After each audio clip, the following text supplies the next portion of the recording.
斗罗大陆5重生唐三，作者唐家三少。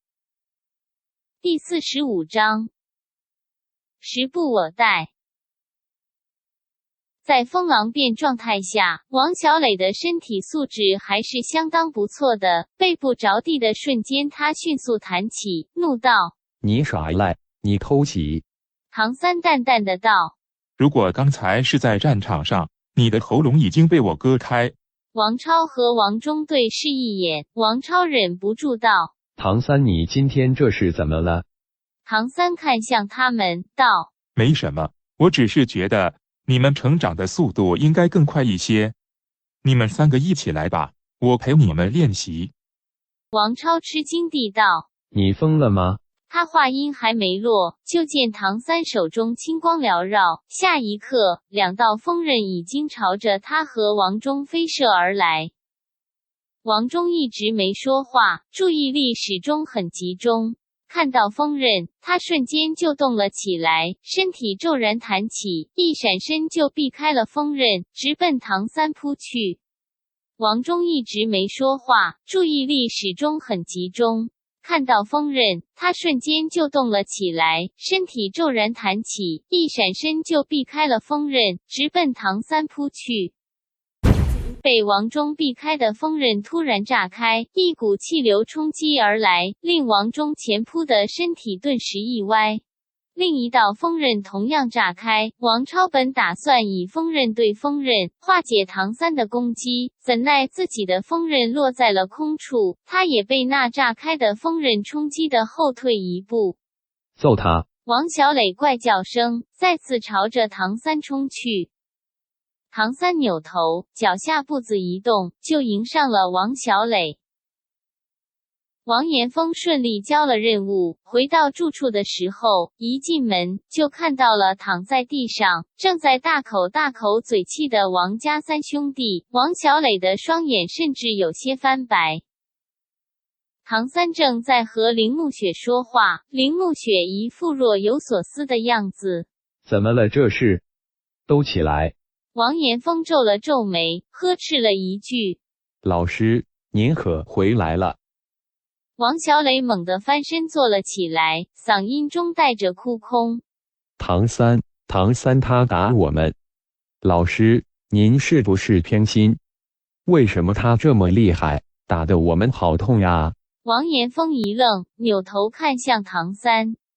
唐三神色自若地道：“我只是觉得他们应该加快速度成长，不然的话，我担心他们成不了附庸。”王岩峰一阵无语，回来的路上他才跟唐三说过要低调。唐三自然有他的打算，如果没碰到美公子，他当然要低调的按部就班去提升自己，尽可能的隐藏自己才是最好的做法。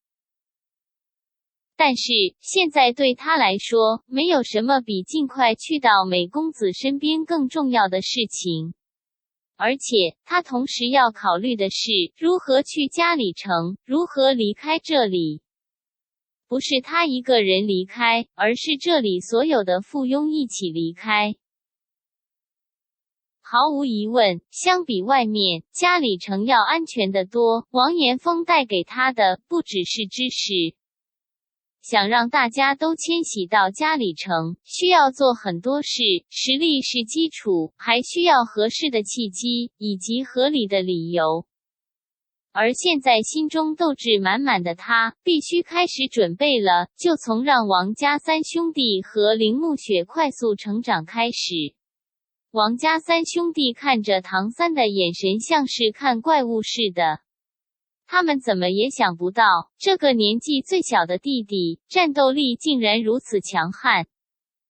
王岩峰看看唐三，再看看王家三兄弟，想了想，道：“既然如此，从明天开始，唐三也一起上实战课。”啊！王家三兄弟集体惊呼：“唐三，你跟我来！”王岩峰叫上唐三，去了2楼。怎么回事？王岩峰看向唐三，这次的嘉里城之旅让他对唐三刮目相看，不只是因为唐三所展现出的战斗力，更重要的是那缜密的心思。那天参加碰撞大赛，从参加到离开，整个过程他没有留下任何破绽。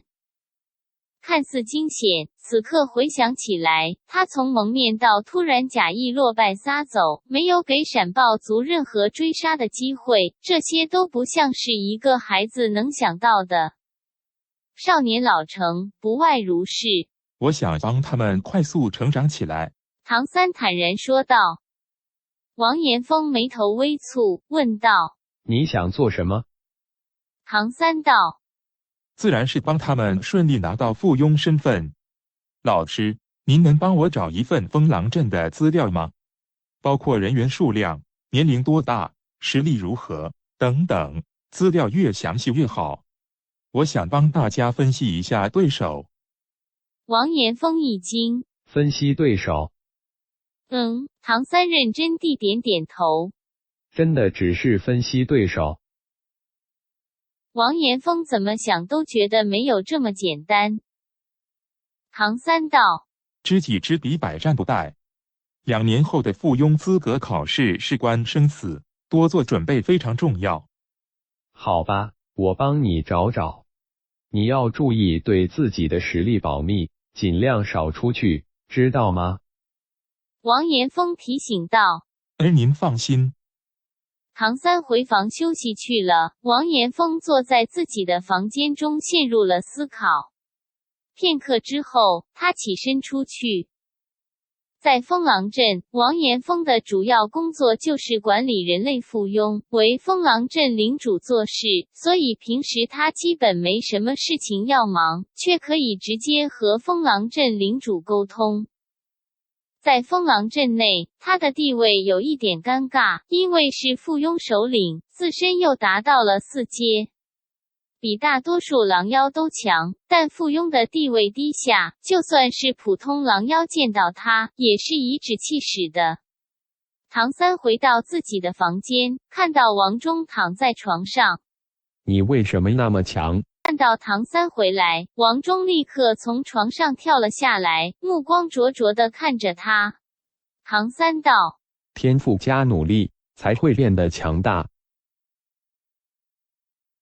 王忠刚要再向，就听唐三说道：想不想学今天我和你们战斗时用的步伐？王忠一愣，脑海中顿时回忆起唐三那宛如鬼魅一般的身影，无论他们3个怎么努力，都无法追上他，只能被动挨打。想。王忠毫不犹豫地说道：我教你。从这天开始，唐三开始上实战课，但在唐三家人之后，王延峰自己反而不参与了。唐三对王家3兄弟还有铃木雪的指点是因人而异的。王忠身形瘦小，性格坚韧，唐三叫他鬼影迷踪步。王超最强壮，唐三教他的是控鹤擒龙，而王小磊学的则是玄玉手。3个人学了3种不同的绝学。如果是正常修炼，这3种唐三从前世带来的绝学都需要玄天功支持。但在这里，唐三没办法让他们修炼玄天功，因为他曾暗中引导着铃木雪尝试修炼玄天功，结果他立刻受到了自身的风狼血脉之力的影响，根本无法进行修炼，还差点导致血脉紊乱。这可能和玄天功的特性有关。虽然不知道没有觉醒风狼血脉的人类能不能修炼，但是现在他没办法试验，所以他只能按照风狼血脉的特性，通过风狼变的力量，利用相对简单的方式，将3种绝学教给他们。铃木雪学习的也是鬼影迷踪步。在4人之中，铃木雪的天赋最好，进步最快，他的身体强度却不如王氏3兄弟。不过，他们的风狼血脉之力都有限。毕竟，带给他们血脉的狼妖实力并不是很强大，自身传承下来的血脉就有些弱。尽管如此，在唐三的指点下，4人的实力还是突飞猛进。